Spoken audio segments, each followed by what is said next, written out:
I decided very early on just to accept life unconditionally. I never expected it to do anything special for me, yet I seemed to accomplish far more than I'd ever hoped. The idea of TikTok has surprisingly been a cause of great tumultuousness for me, mental turmoil, though I think the app represents a greater moral dilemma for me that ought to be addressed. I remember visiting my parents one weekend, and before leaving this room, I stumbled upon a Gary Vee video urging everyone who had a business or had any hopes of branding themselves to get right on TikTok, and a cold chill of terror ran down my spine. The whole night, the spectre of "you aren't doing enough" appeared, and I didn't know how to reply, which also made me miserable company the whole evening. After that, I started an account on TikTok, started to post, then deleted, then recovered within 30 days, and then deleted again. Something was wrestling within me. I was searching up all my favourite artists on the site to see if their actions should justify my own. It was never really coming from a place of genuinely wanting to be on the app and seeing what I could bring to it, but just being scared out of a hierarchical comparison. Don't aim at success. The more you aim at it and make it a target, the more you are going to miss it. For success, like happiness, cannot be pursued. It must ensue. I think TikTok is aiming directly for success. It makes me worry about achievement, and only achievement. It's about impressing people rather than being impressive. At first, I really had no idea what to think, but the more and more I thought deeply about it, the more I realized that I considered TikTok not because I thought I could genuinely further my meaningful goals through the app, but that I could get followers, I could get likes, I could build an audience with organic reach. In essence, expedience, short-term thinking, the desires of the day, the textures of the time. If you're thinking about, like, I'm doing this because this is what's hot right now, like, it's a shitty way to live, but it's also a shitty place for your art to come from. Nobody makes their best thing when they are thinking solely about mimicking some like commercial trend. If this thing wasn't popular, they'd be doing some other thing, and if that thing changed, they'd be like, they're not wedded to any of this. And like, you can get pretty good at that. Like, you can do it, but you're not going to build a sustainable career that way. As you can see, I tend to overthink these things, but I found that when it comes to topics that I ruminate obsessively over, it's often because the crowd is pulling me one way, but I know deep inside that I really ought to go in the other. And so I find simplifying questions that clear my vision and distill the question to what is truly important. In choosing music college, in sitting where I'm sitting right now, instead of going to conventional university and pursuing a degree in the humanities, there was one question that I asked myself that made it so easy. It was this: imagine your 85-year-old self. He's on his deathbed and he can't move any of his limbs and whatnot.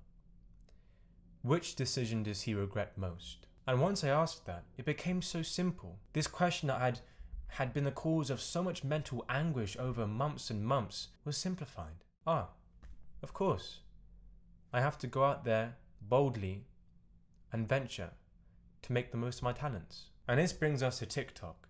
The question that I asked myself when it came to TikTok was similar to what Ryan Holiday says in that podcast clip. Are you doing this because this is what's hot right now? Or are you genuinely interested in the app? Well, of course I was doing it for the likes, for the follows, to build an audience. It was for the sake of the fruits of one's labour, rather than for the labour in and of itself. It may also be worth to say in passing that the anchoring idea that you should probably only use social media as much as you have to introduced the idea of digital minimalism. That was quite useful to me, and also understanding that perhaps TikTok was an expendable luxury rather than a marketing necessity. If what Franz Kafka said is true, in that evil is whatever distracts, then virtue would entail the purging of all hollow distractions. Live as if you are living already for the second time, and as if you had acted the first time as wrongly as you are about to act now. If I were to talk to myself from the first life, I'm sure he'd sit me down and say, don't worry about TikTok or any other kind of glorified popularity contest, and just focus on making meaningful work. When you're young, you're constantly trying to identify as something because you don't really know who you are. And so you're going to see certain entrepreneurs or certain people on YouTube or certain influencers, and you're going to try and identify as that type of person. And you're going to try and mimic that. And one of the biggest mistakes you'll ever make is mimicking other people. You're not going to understand in your 20s that you have very specific strengths. And if you don't play to those strengths and if you don't recognize who you are, you're going to play to your weaknesses. Or you're going to get caught up in things that aren't particularly important to you. So it's very, very important that you are not particularly going to know who you are or what you want or what your strengths are. But the most important thing you can do is don't try to mimic people. Just do things that make sense to you. Do things that make sense to you. Learn from other people, take what they're saying in, but don't try and mimic other people. The reason why I was so unfocused is because I was looking at other people doing monkey see, monkey do and saying, oh, this is what they're doing, so this is what I should do if I want to be like that person.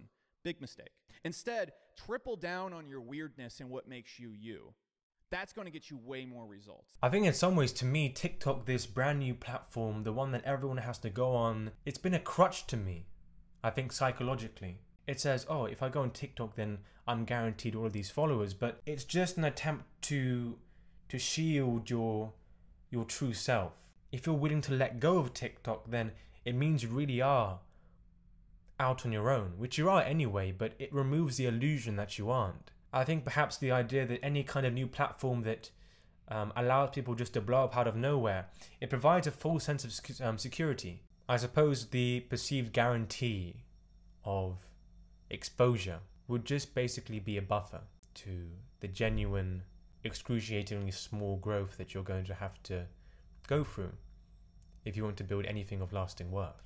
This online bravado masks and shields yourself from an authentic core. This is all well and good, but one thing has to be said, and I just want you to know that I'm keeping this in mind, that as an aspiring artist, beggars can't be choosers. Every opportunity should be taken or at least considered, otherwise someone else is going to take it. It's worth becoming really intensely familiar with the idea that as an artist it is nearly impossible to monetize your creativity, and any kind of sheepishness when it comes to marketing is professional suicide. Don't confuse your ignorance of something important, sales and marketing, with your moral purity. That's a big mistake. It's a big ethical mistake, and you will pay for that. That's a set of skills you need to develop if you're a creative person and an artist. Don't be contemptuous of that with your false romanticism. Oh, I shouldn't have to sell it. It's a great product in and of itself, and all I'm doing is selling out. It's like most people don't sell out because they never have the damn opportunity. The question is, can you effectively market your music without TikTok? And the answer is obviously yes. It may be the case that in not jumping on this new platform, I don't reach the same heights of success, or at least not as quickly.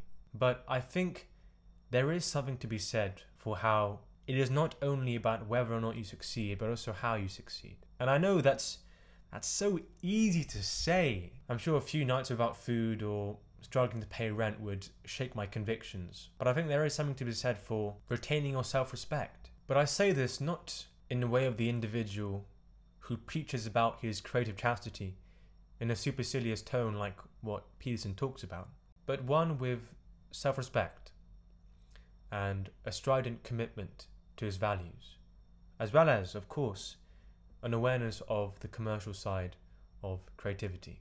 The only real failure is abandoning your principles.